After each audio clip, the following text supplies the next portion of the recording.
everyone, bienvenue sur ma chaîne Le Labo des langues d'Emma.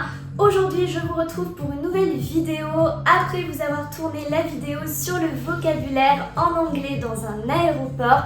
Je vous propose une suite sur les différents moyens de transport que vous allez certainement devoir prendre tout au long de votre voyage.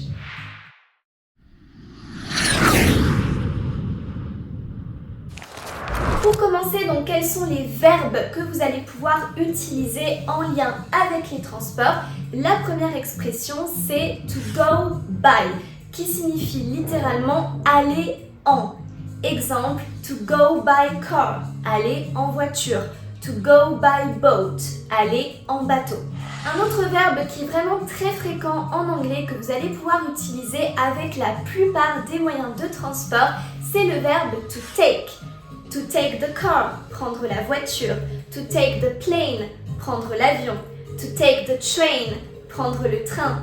To take the ship, prendre le bateau, qui, attention à l'inverse de boat, qui sont des mots qu'on a souvent tendance à confondre en anglais. Ship, c'est vraiment un gros bateau, alors que boat, on imagine plutôt une barque ou les petits bateaux pour touristes qui font des petits trajets. Attention, take n'est pas un verbe que vous allez pouvoir utiliser avec deux moyens de transport en particulier, à savoir bike, c'est-à-dire le vélo, et motorcycle, c'est-à-dire la moto.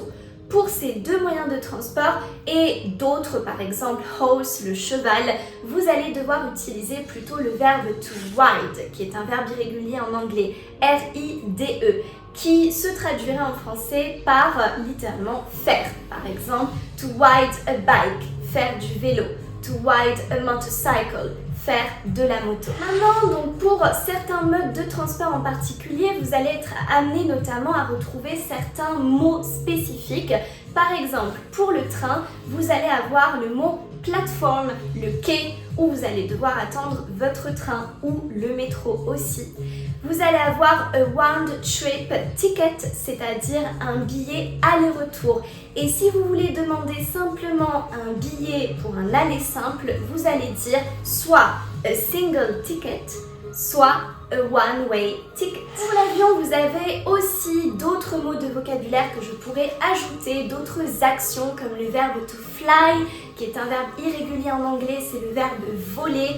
Vous avez aussi le verbe to take off, qui est le verbe décoller. Vous avez aussi des arrivals, les arrivées, des departures, les départs, et d'autres verbes comme cancelled, annulé, ou delayed, retardé. Donc vous voyez qu'il y a vraiment beaucoup de mots de vocabulaire très intéressants que vous allez certainement rencontrer en anglais. Voilà, donc cette vidéo est à présent terminée. J'espère qu'elle vous aura plu, que vous aurez beaucoup appris là encore pour votre voyage à Londres ou dans n'importe quel pays du monde. Et je vous retrouve pour une prochaine vidéo. Ciao ciao!